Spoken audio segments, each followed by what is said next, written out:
Νομίζω καλή πρωτοβουλία ήταν να γίνει αυτή η σύναξη και συζήτηση.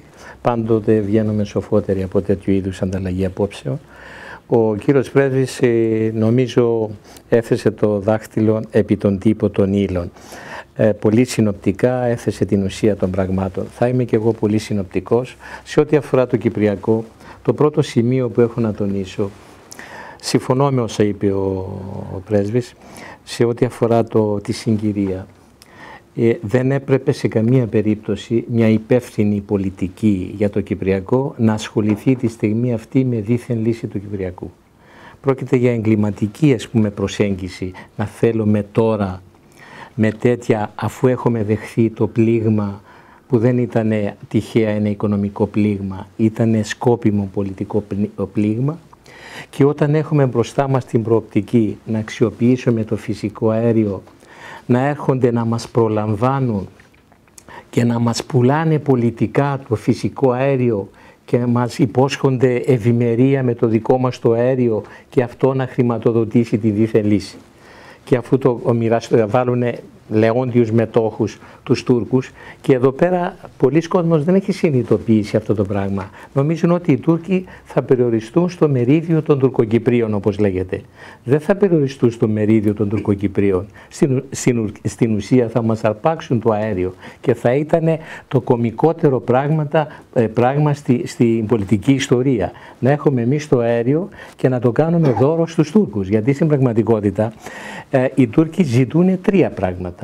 Το ένα πράγμα είναι το μερίδιο των Τουρκοκυπρίων. Βγήκε παράδειγμα ο κύριος Αναστασιάδης και είπε θα πάρουν το μερίδιο και άφησε να εννοηθεί στην κοινή γνώμη για παραπλάνηση, πιστεύω, γιατί ο ίδιος το ξέρει ότι δεν είναι αυτό, ότι θα πάρουν το 18% των μεριδίων. Δεν είναι αυτό. Οι Τούρκοι, αφού ζητάνε και επιβάλλουν, πάνε να επιβάλλουν μια λύση ισοτήμου κράτους, δεν θα περιοριστούν στο 18%, και αυτό είναι βέβαιο ότι θα επιμείνουν για ισότητα και στο φυσικό αέριο. Και ενδεχομένως μπορεί να κάνουν κάποιες παραχωρήσεις εκεί με ανταλλάγματα σε άλλα επίπεδα. Το δεύτερο είναι, ζητούν να περάσει ο αγωγός μέσω Τουρκίας, δηλαδή να τορπιλήσουν αυτό που πήγε να κάνει τώρα η Ελλάδα, να αναλάβει επιτέλους μια στρατηγική πρωτοβουλία. Είπαμε και εμείς επιτέλους να πάρουμε μια στρατηγική πρωτοβουλία, εκμεταλλευόμενη από τη μια το φυσικό αέριο, τη σύγκληση των στρατηγικών συμφερόντων με το Ισραήλ, τη ρήξη μεταξύ Ισραήλ και Τουρκίας. Υπήρχαν ευνοϊκές συνθήκες επιτέλους να κάνουμε αυτό το στρατηγικό τρίγωνο, έχοντας υπόψη ότι και το βάρος και η επιρροή που έχει στην Αμερική το λόμπι του Ισραήλ θα μπορούσε να μας ήταν διπλωματικά χρήσιμο σε αυτή την ιστορία και να αναχαιτήσει σε έναν βαθμό και τις πιέσεις τις αμερικανικές που ξέρουμε όλοι ποιο είναι το βάρος τους. Τελικά όμως τι κάναμε? Μόνοι μας τώρα ερχόμαστε να τορπιλήσουμε αυτό και αυτή, τη στρατηγική πρωτοβουλία πριν καν πάρει σάρκα και οστά.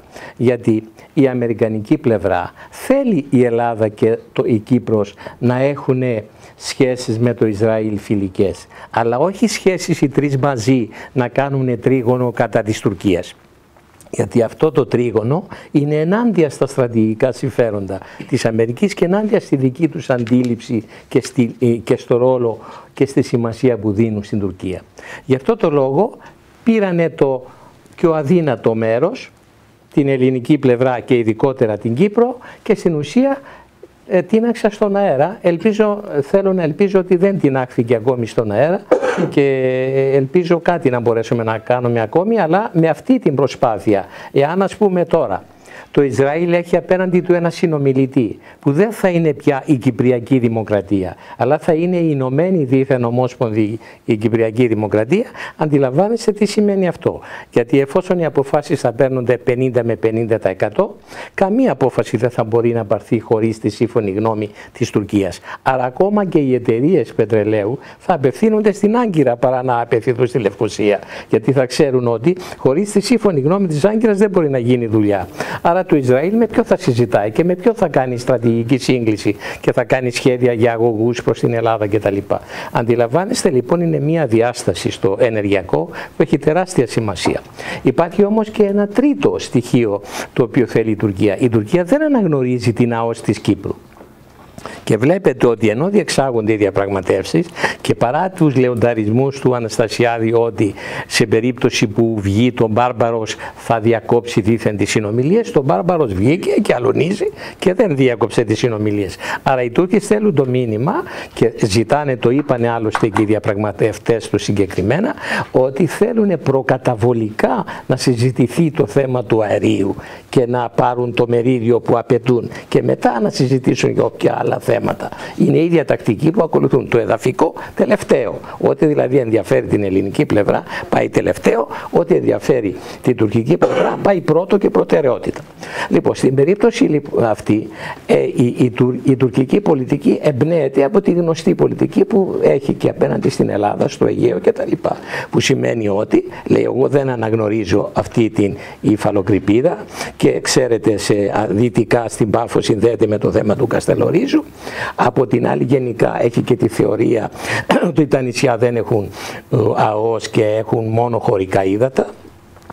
Οπότε τώρα ποιος θα διαπραγματευτεί την ΑΟΣ της Κύπρου? Θα διαπραγματευτεί η Ηνωμένη Κυπριακή Δημοκρατία που θα είναι 50-50% και ποια απόφαση θα πάρθει με αυτή τη συζήτηση? Υπάρχει σκέψη ότι ενδεχομένως θα γίνει προσπάθεια να συζητηθεί εκ των προτέρων στο τραπέζι συνομιλιών και να καθοριστεί το θέμα εκ των προτέρων.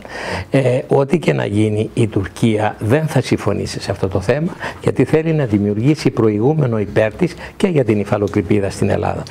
Άρα βλέπουμε ότι κινδυνεύουμε με αυτό το στρατηγικό όπλο, το οποίο θα μπορούσε πραγματικά να παίξει πολύ μεγάλο ρόλο στο χειρισμό του Κυπριακού και να μας δώσει μια νέα γεωστρατηγική βοήθεια, τελικά πάμε μόνοι μας και το ακυρώνουμε.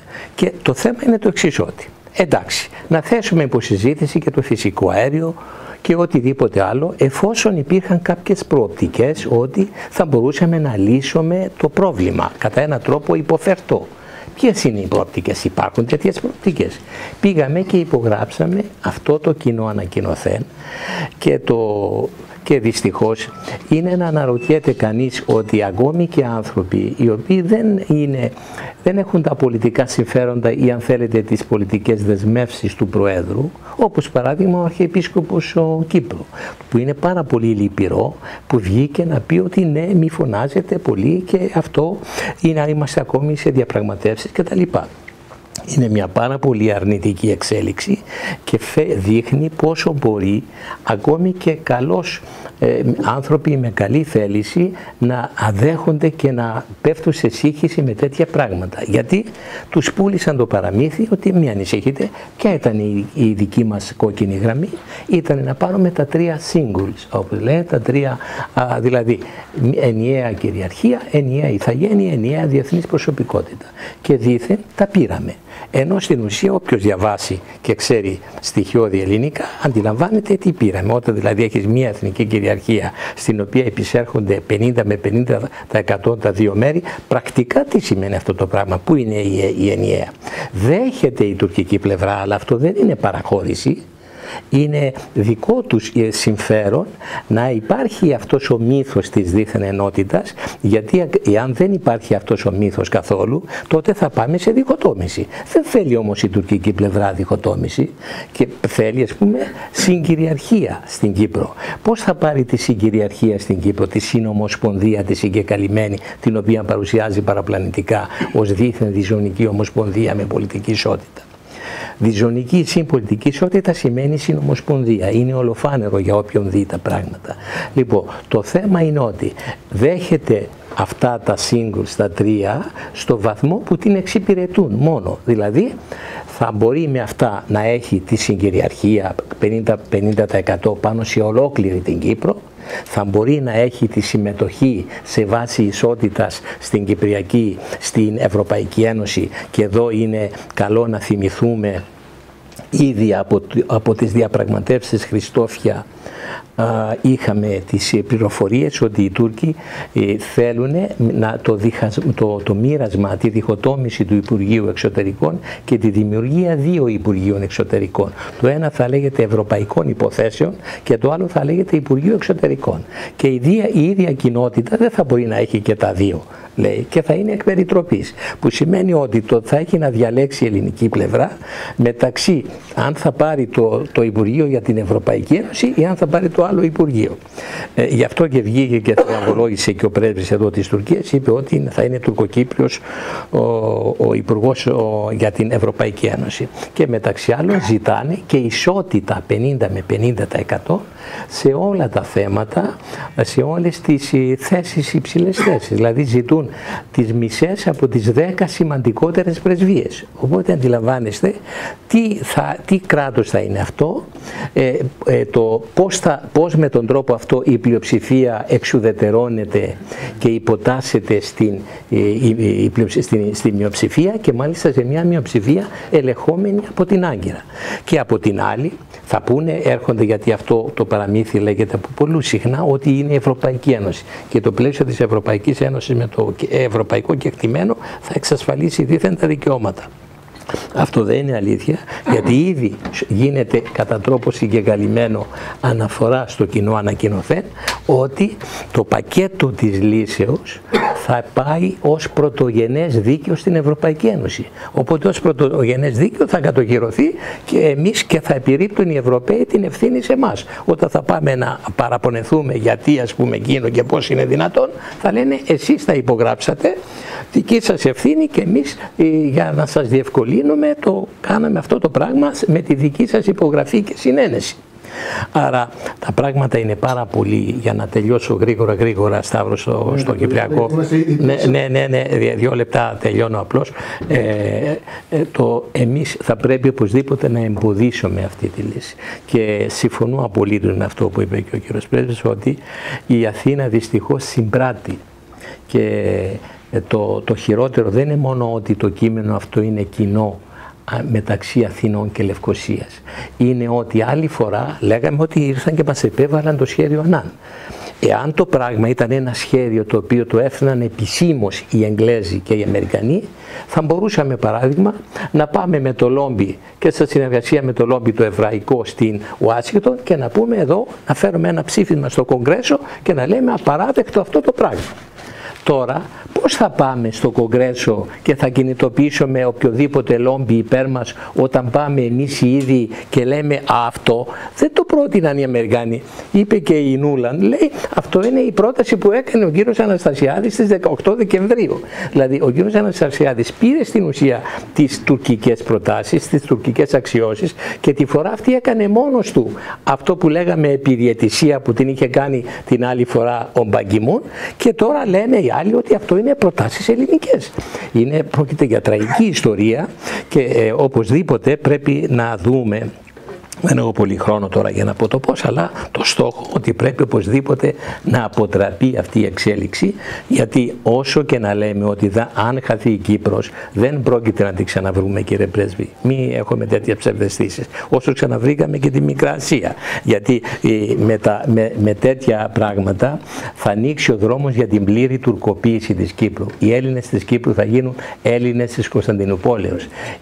Θα γίνει έξωση της Ελλάδος γεωπολιτική από την Ανατολική Μεσόγειο, και στην ουσία το μέλλον της Κύπρου θα πάει προς την εξαφάνιση του κυπριακού ελληνισμού. Αυτά είναι τα δεδομένα και πρέπει να τα έχουμε υπόψη.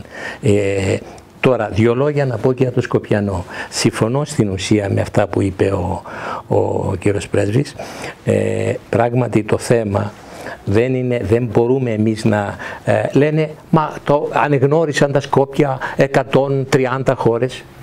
Ας το αναγνωρίσουν και όλες οι άλλες οι χώρες. Μήπως υπάρχει καμιά άλλη χώρα που θίγεται? Μόνο εμείς θυγόμαστε. Είναι αυτό που λένε, ή να μην πω και ένα μύθο του Εσώπου σχετικά με το χείρο. Του λέγανε, μα γιατί φωνάζεις όταν, ας πούμε, εμάς μας παίρνει, έρχεται και μας παίρνει το βοσκός και ούτε γρυλίζομαι ούτε φωνάζομαι. Λέει, ναι, αλλά όταν με παίρνει εμένα, με παίρνει μόνο για κρέας. Δηλαδή, όταν εμείς είμαστε αυτοί οι οποίοι θυγόμαστε, από τη στιγμή που εμείς θυγόμαστε, χωρίς τη δική μας υπογραφή δεν νομιμοποιείται αυτό το πράγμα και έχουμε δίκιο. Ούτε μπορούμε να λέμε, α, ξέρεις, πολύ κακό ότι αφήσαμε διπλωματικά να γίνει αυτό το πράγμα, το οποίο είναι μια κακή διπλωματική εξέλιξη, αλλά δεν πρέπει να το παίρνουμε ως επιχείρημα εναντίον μας και να λέμε, ναι, αφού το δέχθηκαν οι άλλοι, να το δεχθούμε και εμείς. Όχι. Και στο θέμα αυτό έγιναν πάρα πολλές υποχωρήσεις. Το θέμα είναι ότι θα πω ένα μόνο στοιχείο, το οποίο είναι πρόσθετο. Αύριο ξέρετε τι θα μας πούν. Μα εσείς, αφού είστε πολυπολιτισμικοί, τι λέτε να πούμε? Ότι είναι και αυτό που είναι παίζει. Σιγά σιγά θέλουν να μας κάνουν εμάς πολυπολιτισμικούς και να μην φωνάσετε γιατί είστε πολυπολιτισμικοί. Λοιπόν, είναι και αυτό, εντάξει, αυτό είναι για το μέλλον, αλλά είναι πάρα πολύ κρίσιμο να υπερασπίσουμε τον ελληνικό χαρακτήρα, γιατί το να λέμε ότι δεν πειράζει και όλος ο κόσμος ξέρει τι ήταν η Μακεδονία, δεν είναι έτσι. Όταν πάτε στις βιβλιοθήκες του Χάρβαρντ, έχω γεμίσει τον τόπο με όλη αυτή την προπαγάνδα και τη βιβλιογραφία τους. Είναι πάρα πολύ σημαντικό. Τελικά, για την Ουκρανία νομίζω ότι είναι γνωστό τι έχει γίνει. Το σημαντικό για μένα που θέλω να επισημάνω είναι η αλλαγή πολιτικής στην Ευρώπη, και είναι αυτό το πράγμα ότι λέγαμε μέχρι τώρα ότι τα κάναμε, διαψεύσαμε τις ελπίδες της Ευρώπης στον τομέα όλη της οικονομίας και της εξελίξεως της Ευρωπαϊκής Ενώσεως. Να που η πολιτική Μέρκελ πάει τώρα να δημιουργήσει, να αναβιώσει και θέμα ψυχρού πολέμου στην Ευρώπη, και είναι ένα νέο στοιχείο και το κάνει εκ του ασφαλούς, για από τη μια ξέρει ότι υπάρχει αλληλεξάρτηση με τη Ρωσία και δεν θα κάνει ο Πούτιν κάποιο αντίμετρο για την πολιτική που κάνει, και από την άλλη ενεργεί με εκ του ασφαλούς κάτω από την αιγίδα την αμερικανική.